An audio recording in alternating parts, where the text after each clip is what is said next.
Today I thought I would do a quick video on how I prep my batting and my fabrics for the Kimberbell projects.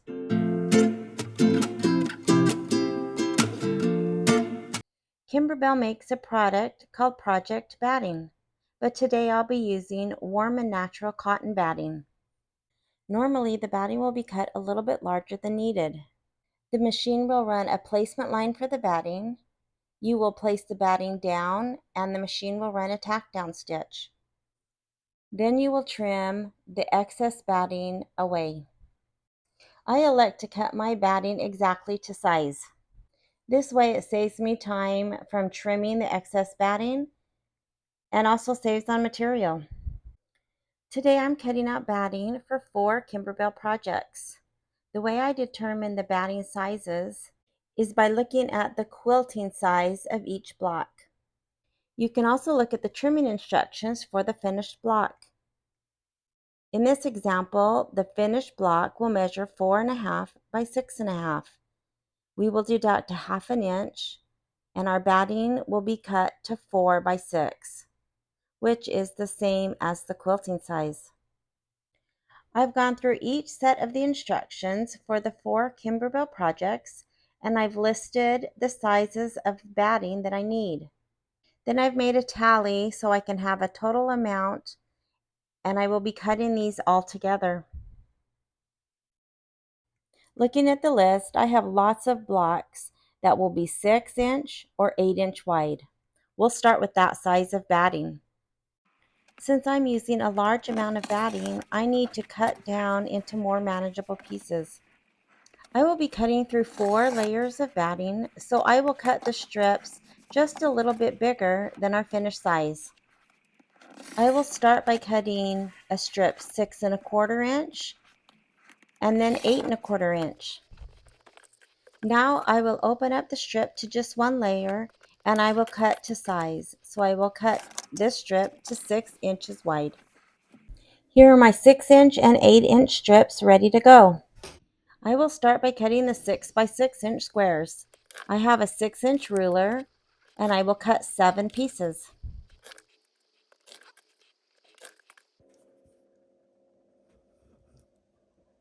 Now I'll cut a 6 by 12 inch and 2 6 by 10 inch pieces.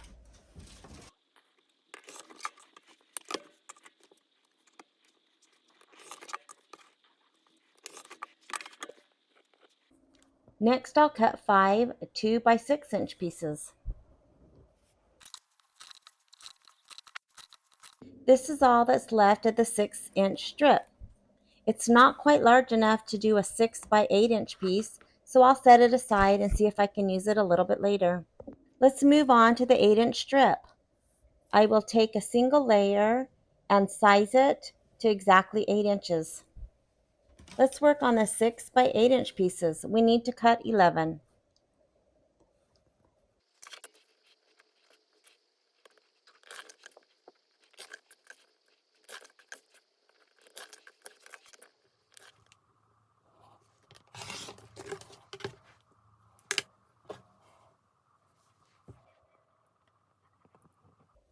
Now we'll cut 3 4 by 8 pieces.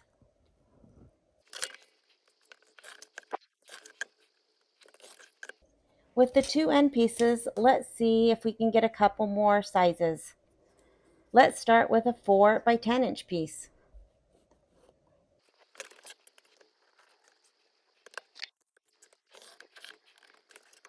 Now we can get 2 4 by 6 inch pieces. We need 13, but we can get 2 out of this end strip.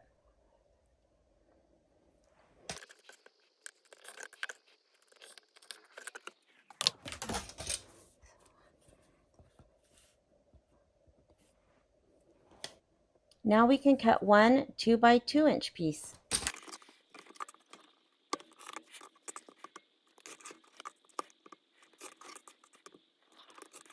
This is all the batting we have left from our first 2 strips.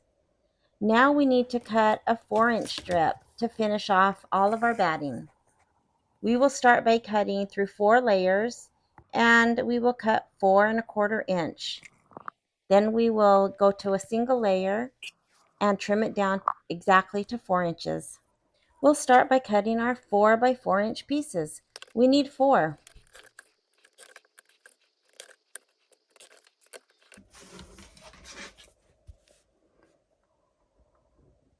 Now we need the remaining 4 by 6 inch pieces.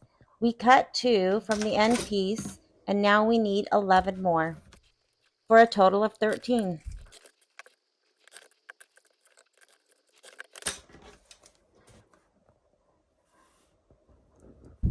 These are the only pieces of batting we have left out of our 3 strips. The only batting that I didn't cut for any of these projects are for the borders. I usually do that when I'm closer to the end of the quilt. To keep the batting organized until I put the blocks into the organizing packets, I will list the size on a Post-it note and clip with the Jumbo Wonder Clip to the batting.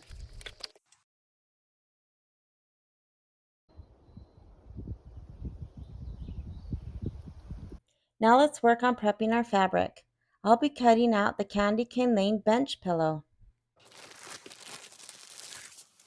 All Kimberbell projects come with a chart that lists the fabric, the size needed, the block it will be used for, and the size. This chart helps whether you're using a Kimberbell fabric kit or using fabric from your own stash or purchasing fabric. Kimberbell also includes fabric cutting diagrams. It shows a swatch of the fabric and the size needing to be cut from that fabric. It also has a layout so that you can get the most use out of your fabric. If you purchase the embellishment kit from Kimberbell, you'll get extras like glitter, mylar, clear vinyl, cork, felt, embroidery topping, maybe some 3D elements or buttons, lots of things that will finish the kit off. However, you can source these on your own or use things from your stash.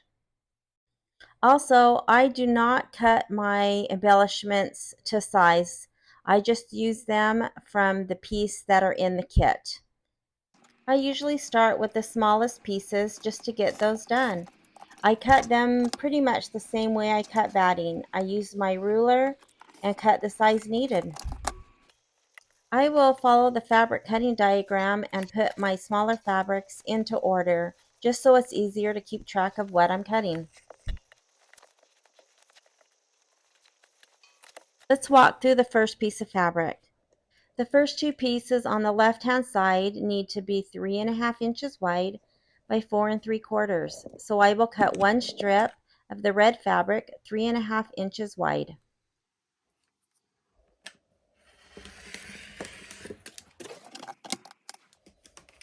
The next 2 pieces have one at 3.5 inches wide and one at 4 inches wide. So I will cut a 4-inch wide strip. I'll take the first 3.5 inch strip and subcut those into 2 4 3/4 inch pieces.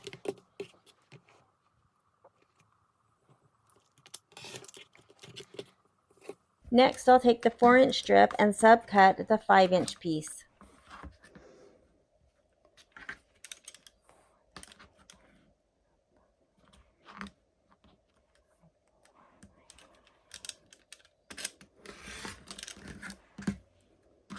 The last piece will measure 3.5 by 4.5 inches, and I will trim that to size.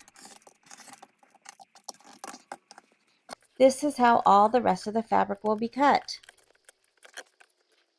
I didn't pre-iron any of the fabrics because they are relatively smooth. I will iron them prior to putting the interfacing on the back. Let's cut the rest of the kit.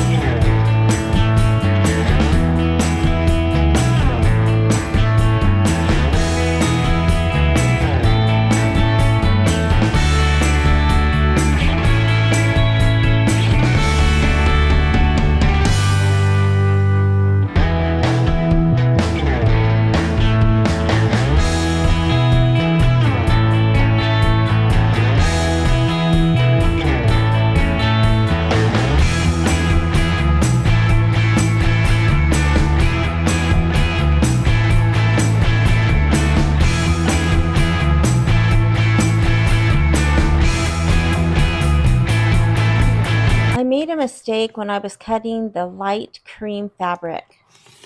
Luckily, Kimberbell is generous with their fabric and I have enough to cut the correct size. I was looking at the cutting diagram for the darker beige.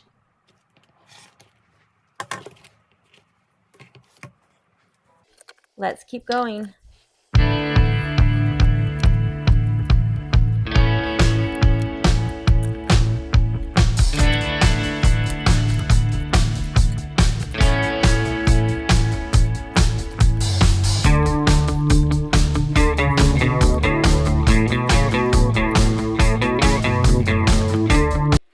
When I pulled out my gray and white polka dot fabric, I realized my kit did not have the correct amount. I had purchased the kit on Etsy because this is an older kit and was not available in my fabric store.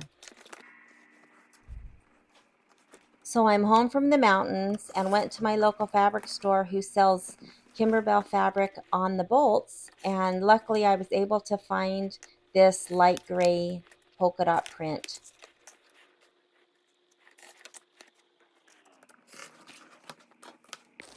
Here we have all of our fabric for the candy cane lane bench pillow cut. I didn't cut the border fabric or the backing fabric. I will do that when we're ready to put the quilt together. Here's the rest of the material that I have left. It's almost enough to do an entire project. Now let's back all of our fabric pieces with woven iron-on interfacing. I'll first press the fabric just to make sure that it is wrinkle-free. I'll also use best press when ironing on the interfacing.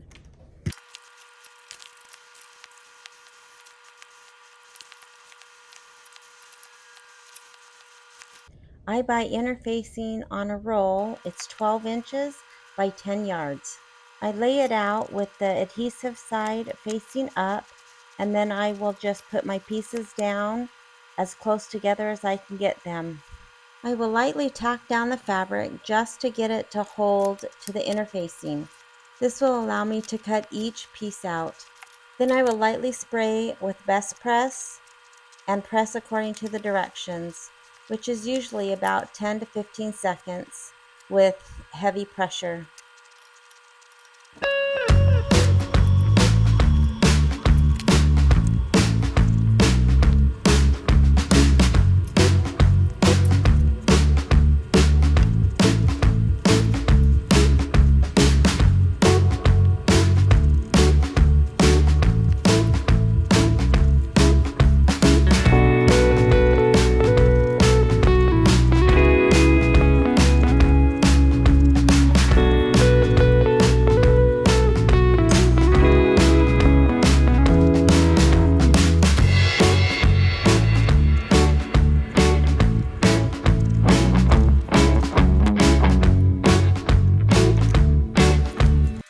I use both hands to get enough pressure to adhere the interfacing.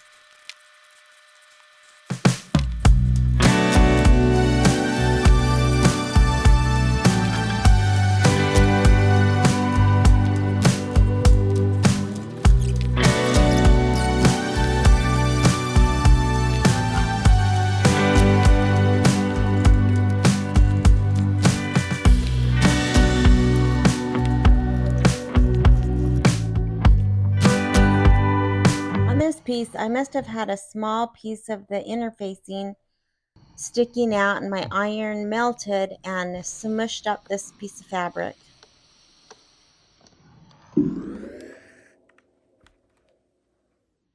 I sprayed it with best press and smoothed it out with my hand and ironed it really, really well.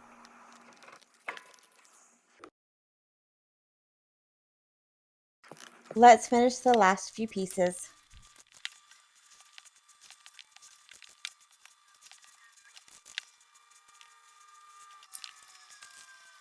You can see in the corner of this larger background fabric, I pressed a crease in the corner. But because I initially only lightly attached the interfacing, I can simply pull the corner back, smooth it out, and press. After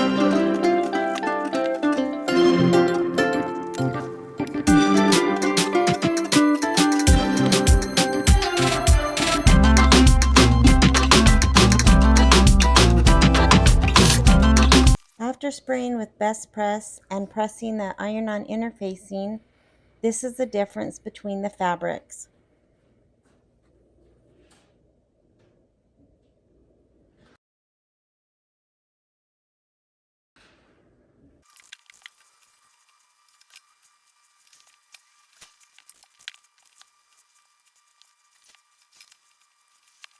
Here is all of our fabric ready to go for our candy cane lane bench pillow. After I downloaded the CD onto my computer, I printed up the instructions. I took it to a copy store and had them bind it and add a plastic cover on the front and the back to protect it. I have the clear organizing packets, my fabric, my embellishment kit, some tape and a Sharpie, and my batting that I cut. The first thing I'll do is put aside the pieces of the embellishment kit that won't be used until the very end of the quilt. Then I'll put the rest of the embellishments into an organizing packet. I mentioned earlier that I don't cut the embellishments to size. Kimberbell gives you quite a bit and you're able to use them for other projects if you don't cut them to size. When a block calls for an embellishment, I will just pull the packet and pull the items that I need to use. Then I'll put them back into the packet. Let's start with the first block in the book, which is the Street Lamp 1. This block will use background fabric and batting. That's all we need to pull from the fabric that we cut and prepped. The rest of the block uses the embellishments from the embellishment kit. So when it's time to stitch this block, I'll pull that packet and take the embellishments out that I need and use them to stitch this block. I'll write the page number, the name of the block, and put that onto the organizing packet. The next block is the cocoa stand. We'll pull the background fabric, the batting, and the brown fabric. Those are the 3 pieces we need for this. I'll mark the page number and name of the block, and this packet's ready to go. Let's move on to our next block, the red house.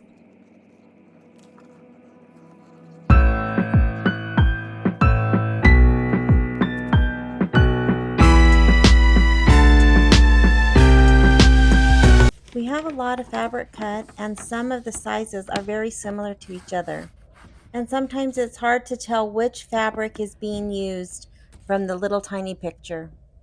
If you ever have a question of which piece goes to which block, look on the chart that has the sample fabrics and it will give you the name of the block it's used on and the size. We'll continue this process until all the blocks are finished.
I didn't need that last little piece of brown fabric. That should have been in our extra fabric when we cut. All the blocks are finished. Now the rest of the fabric are for the borders. Let's put those into one packet.